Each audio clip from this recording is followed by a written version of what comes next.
കോഴിക്കോട്ടേക്കാണ് നിഖിൽ പ്രമേഷാണ് ചേരുന്നത്. Nikhil, good morning. എന്തൊക്കെ പ്രധാനപ്പെട്ട വാർത്തകൾ കോഴിക്കോട് നിന്ന്? ഉന്മേഷ്, ഇന്ന് പ്രധാനമായി കഴിഞ്ഞ ദിവസമുണ്ടായ കോഴിക്കോടിനെ നടുക്കിയ ആ ദാരുണ അപകടം, വലിയങ്ങാടിയിലുണ്ടായ കെട്ടിട തകർച്ചയിൽ 16 കെട്ടിടങ്ങൾ സമാനമായ തരത്തിൽ തലയ്ക്ക് മുകളിൽ ആശങ്ക വിതച്ചുകൊണ്ട് നിലനിൽക്കുന്നുണ്ട് എന്ന് കോർപ്പറേഷൻ വിലയിരുത്തിയിരുന്നു.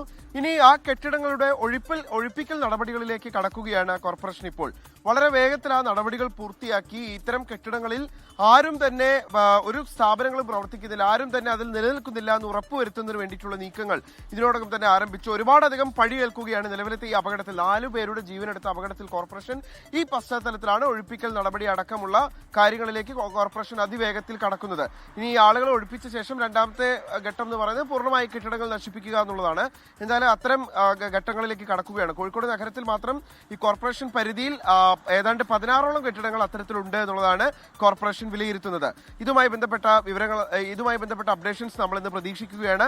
ഇന്നലെ മനുഷ്യാവകാശ കമ്മീഷൻ ഈ സംഭവ സ്ഥലത്ത് സന്ദർശിച്ച് സ്വമേധയാ കേസെടുക്കുന്ന സാഹചര്യം ഉണ്ടായിരുന്നു. അതിന്റെ സിറ്റിംഗ് മാർച്ചിലാണ് നടക്കുക. ഇതുമായി ബന്ധപ്പെട്ട കൂടുതൽ വിവരങ്ങൾ ഈ ദിവസം നമ്മൾ പ്രതീക്ഷിക്കുന്നുണ്ട്. അതോടൊപ്പം തന്നെ ഈ അപകടത്തിൽ നിന്ന് രക്ഷപ്പെട്ട ഒരേ ഒരാൾ, കോയ എന്ന ആൾ, കോഴിക്കോട് ബീച്ച് ആശുപത്രിയിൽ ചികിത്സയിലാണ്. അദ്ദേഹത്തിന് കാലിലാണ് പരിക്കുള്ളത്. പക്ഷെ അദ്ദേഹത്തിന്റെ പരിക്ക് ഗുരുതരമാണ് എന്നുള്ളതാണ് നമുക്ക് അറിയാൻ കഴിയുന്ന വിവരം.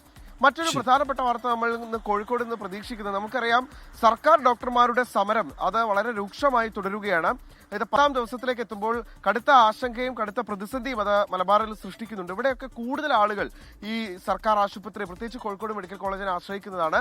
ഇപ്പോൾ വിദഗ്ധ ഡോക്ടർമാരുടെ സേവനം ഇവിടെ ലഭ്യമാകില്ല എന്നുള്ളതുകൊണ്ട് തന്നെ വലിയ രീതിയിലുള്ള പ്രതിസന്ധി ഇത് സൃഷ്ടിക്കുന്നുണ്ട്. 10ാം ദിവസത്തിലേക്ക് കടക്കുമ്പോൾ അല്പം കൂടി സമരത്തിന്റെ തീവ്രത കടുപ്പിക്കുമെന്നുള്ളതാണ് KGMCT അടക്കം വ്യക്തമാക്കുന്നത്. ഉന്മേഷ്, ശരി. നിഖിൽ പ്രമേഷാണ് വിവരങ്ങൾ നൽകിയത്. ലോകത്തെവിടെയായാലും ഏത് സമയത്തും 24 വാർത്തകളും ഓഗ്മെന്റഡ് റിയാലിറ്റി പാക്കേജുകളും എക്സ്പ്ലെയിനറുകളും വിശദമായി കാണാൻ ഞങ്ങളുടെ യൂട്യൂബ് ചാനൽ നിങ്ങൾക്ക് സബ്സ്ക്രൈബ് ചെയ്യാം.